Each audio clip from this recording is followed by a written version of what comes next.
Bharat Ratna doctor Bhimrao Ambedkar को कोटि कोटि नमन। ये कार्यक्रम डॉक्टर भीमराव अंबेडकर के जीवन पर आधारित है, जहां भारत की जनता के प्रति उनके योगदानों को पूरी सजगता से चित्रित और रेखांकित करने का प्रयास है। कार्यक्रम में दिखाई गई घटनाएं लब्ध पुस्तकों से ली गई हैं। इस कार्यक्रम के जरिए चैनल की ओर से एक विश्वसनीय, सजग और सकारात्मक प्रयास है कि डॉक्टर बाबा साहेब भीमराव अंबेडकर के जीवन की संघर्ष यात्रा एवं गौरव गाथा पूरे आदर के साथ घर घर पहुंचे और उनके योगदानों से सभी संपूर्णता में परिचित और आह्लादित हों।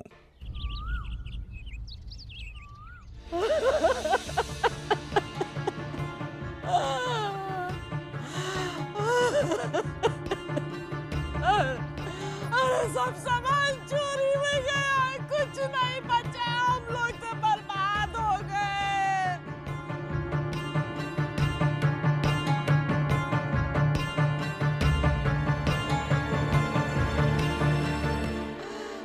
जोकू, अब क्या करेंगे?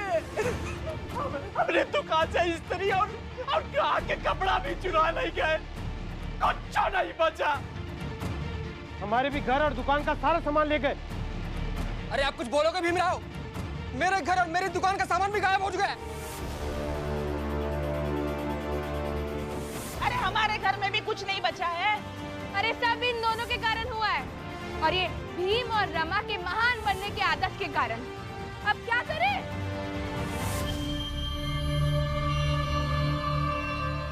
ओ भीमराव,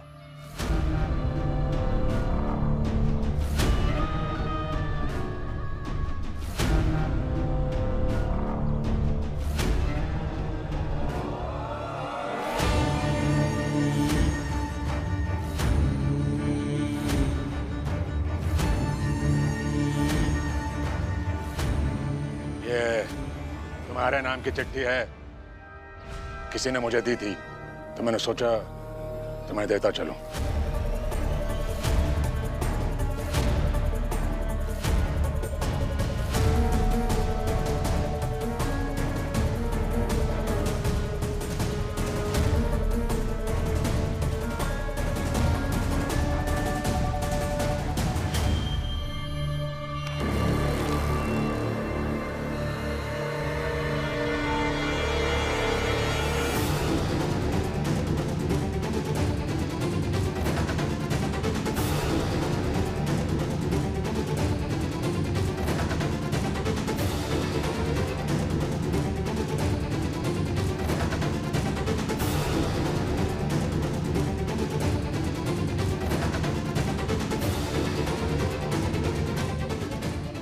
मेघनाथ जी ले आए सामान, अब क्या करें?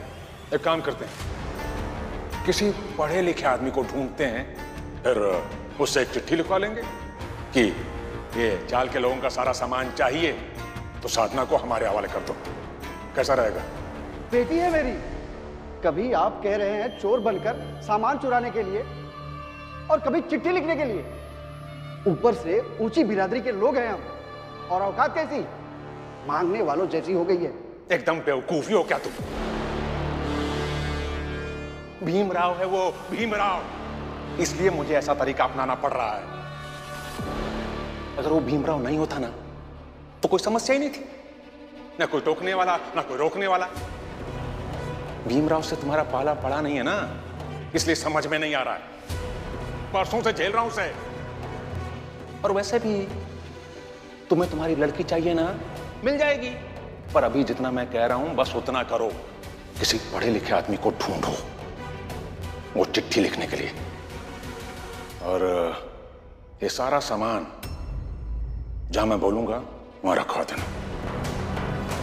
अब तुम देख लो तुम्हें क्या करना है।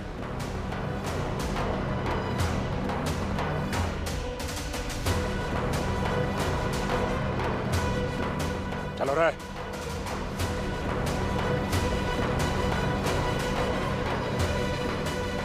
भीम, हमें हमारा सारा सामान चाहिए। मिल जाएगा, सबका सामान लाऊंगा मैं।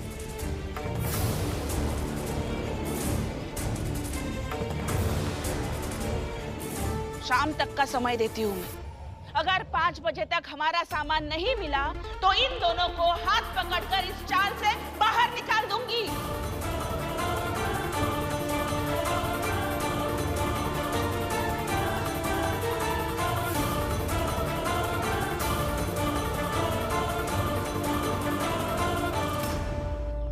और साधना यहाँ से अभी चले जाएंगे।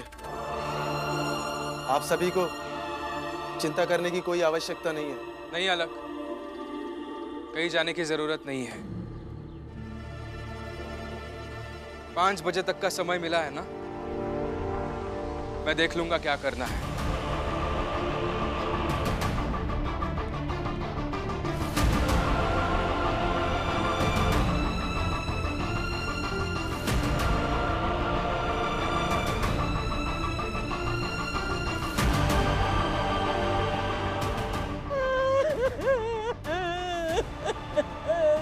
कब लग तो बर्बाद होंगे।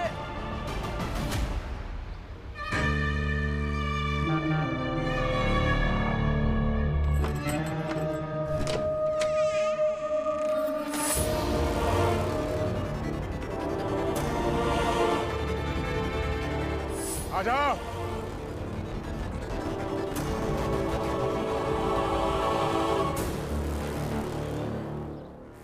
क्या श्यामला, शिशुपाल, कैसा लग रहा है रात भर इस झोपड़ी में बंद रहने के बाद बाहर आकर? क्या किया बाबा आपने? कुछ खास नहीं बेटा, वो भीमराव और उसके चाल वालों ने जैसा किया ना वैसा ही हमने कर दिया, बस।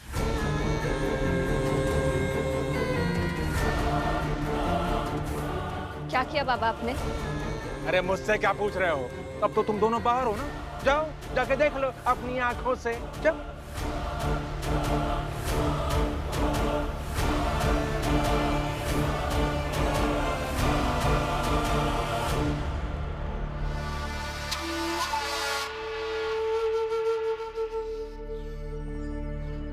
ये ले जाओ। दरोगा साहब, अब मैं यहीं बैठूं क्योंकि मैं जान गया हूं ना कि इस इलाके में भीम जैसा एक भयंकर आदमी है। हाँ तो बताओ भीमराव, क्या हुआ? हमारे मोहल्ले के लोगों का सारा सामान चोरी हो गया है। तुम्हारे कमरे से तो कुछ चोरी नहीं हुआ? नहीं, मेरे कमरे में से कुछ चोरी नहीं हुआ, लेकिन मेरे घर से चोरी हुआ है। मगर साहब, ये बात आपको कैसे पता कि भीम के कमरे से कुछ चोरी नहीं हुआ? हाँ, इसका मतलब आपको चोरी की पूरी बात पहले से ही पता है।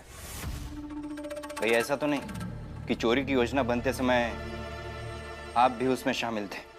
ज्यादा बोलोगे तो लॉकअप में बंद कर दूंगा। वो सब छोड़िए साहब, पहले जल्द से जल्द हमारे लोगों का जो गया हुआ सामान है उसे लौटा दीजिए, ढूंढ कर दे दीजिए। रिपोर्ट लिखवा दो, जैसे मिलेगा बता दूंगा। हमारे पास बस आज 5 बजे तक का ही समय है।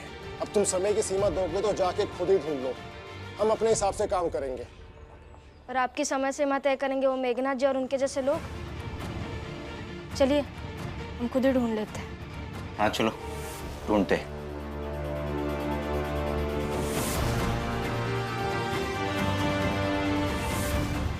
मेघनाथ जी ने सारा सामान वैसी जगह रखा है जहां तक तुम पहुंच भी नहीं पाओगे। मैं कहीं से 20 रुपए की व्यवस्था कर दूंगी। आप कहिए ना उस आदमी से कि अलग और साधना को कहीं दूर भेज दे, जल्द से जल्द। नहीं तो यहाँ बहुत दिक्कत हो रही है, बहुत परेशान है सब लोग। कोई बात नहीं, सब ठीक हो जाएगा। मगर मेरे भाई के कारण सब बहुत परेशान हैं और मुझे बहुत अजीब लग रहा है। मैं खुद को बहुत दोषी मान रही हूँ। मुझे भी ऐसा ही लगता है शोभा। जब मेरे बेटे भीम के कारण सब परेशान होते हैं, तो मैं भी ऐसे ही अजीब और दोषी महसूस करती हूँ। हाँ, मगर तब मेरे पति ये नहीं कहते कि कोई बात नहीं, बल्कि मुझे समझा देते हैं।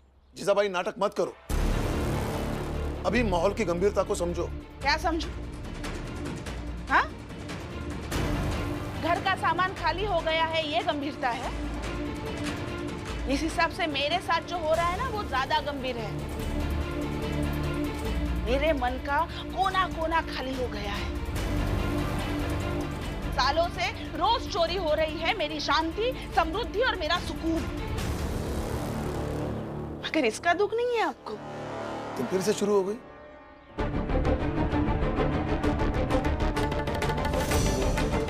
जब देखो तो वही बातें करती रहती है।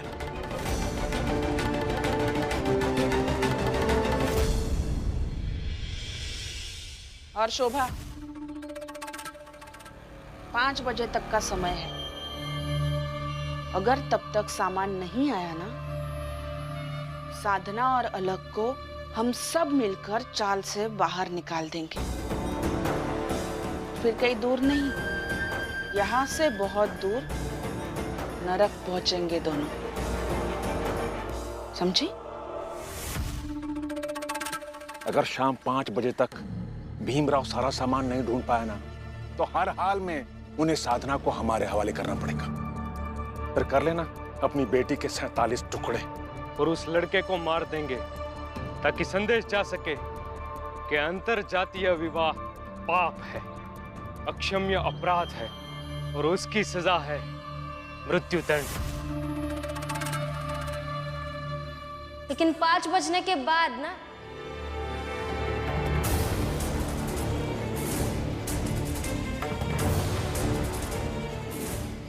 पाँच बजने में अभी 8 घंटे बाकी है।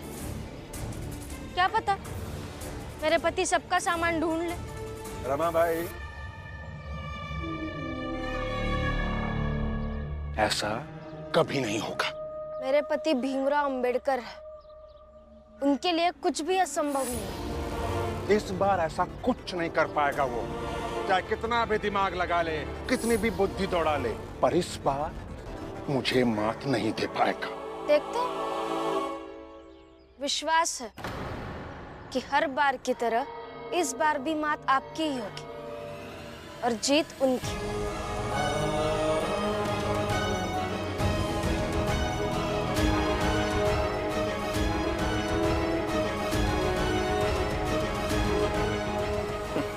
देखता हूँ क्या 5 बजे तक वो ढूंढ पाता भी है या नहीं।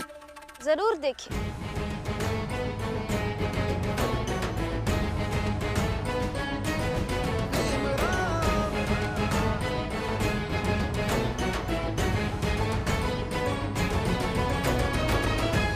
अजीब ही है ये रमा भाई, हमेशा तेवर में ही रहती है। पता नहीं इतने तेवर लाती कहां से है ये। एक तो स्त्री है, इतने कम उम्र की है, ऊपर से निम्न बिरादरी की। फिर भी बातें देखो इसकी। शिक्षा का असर है।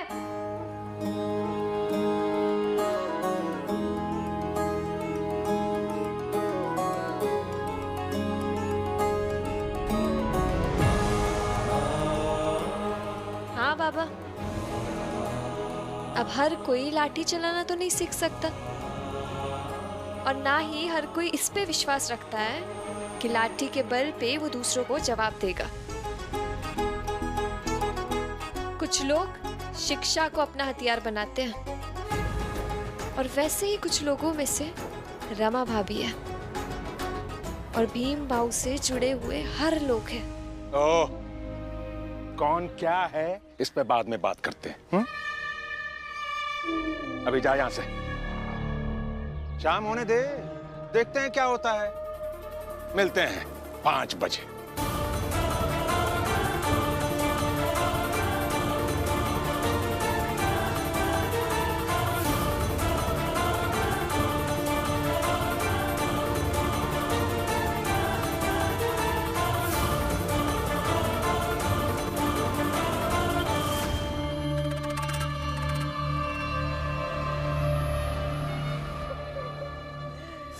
सब सामान चोरी है गवा, घर का भी और अपनी दुकान का भी।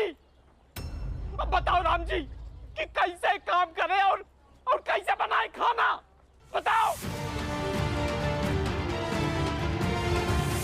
देखो और समझो, तुम्हारे बेटे भीमराव के कारण हम सब भूखे हो गए।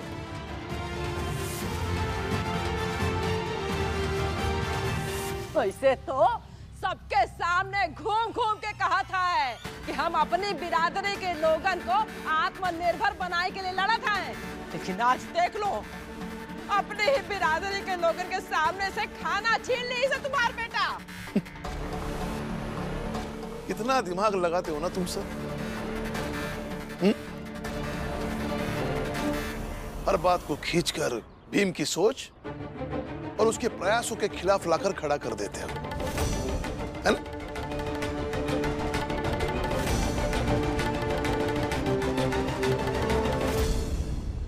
एक काम कीजिए,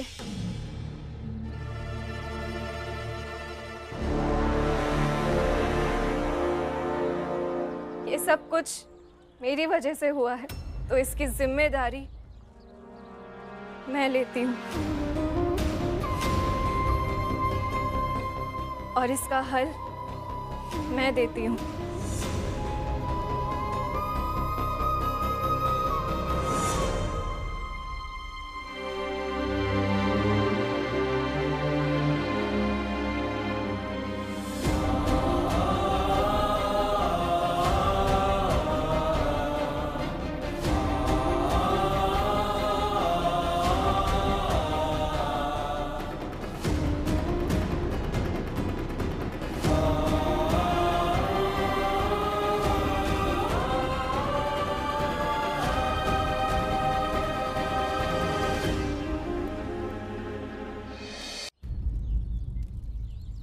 इसे बेचकर सबके लिए खाने के लिए आई है।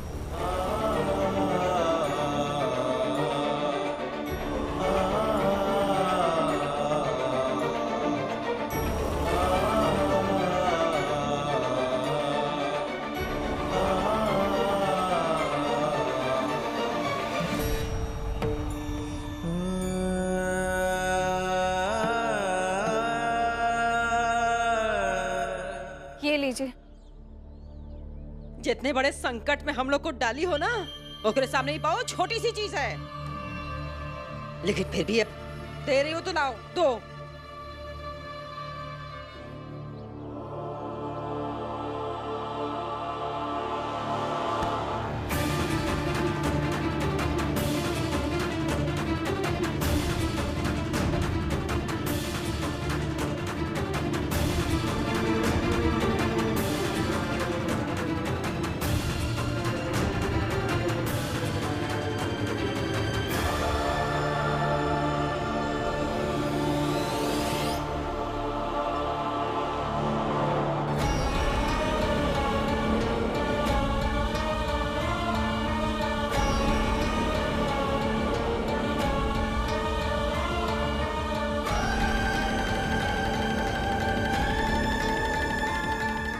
मत करो ऐसा, वरना लोग कहेंगे कि हम निम बिरादरी वाले लोगों को बहुओं को संभाल कर रखना नहीं आता, और उच्च बिरादरी वाले इस बात का मजाक बनाएंगे कि हम निम बिरादरी वाले अपनी बहू और बेटी के गहने बेचकर अपना पेट भरते हैं।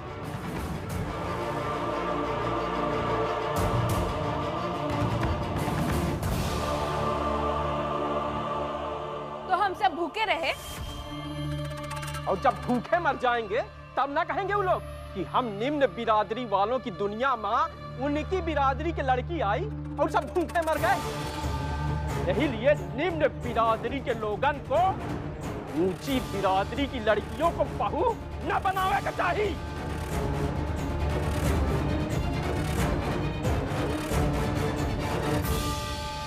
ये तुम बोल रहे हो जैसे कि तुम कभी भूखे रहे ही नहीं। याद करो, जब तूफान आया था और हमारा सारा सामान इधर उधर हो गया था, तब हम 4 दिन पानी पीकर जिए थे। और ये भी मत भूलो, सब कुछ छोड़कर भाग गए थे तब तुम्हारे पीछे तुम्हारी बीवी को खाना कौन खिलाया था? भूल गए ये सब? बुआ जी। जनार्दन,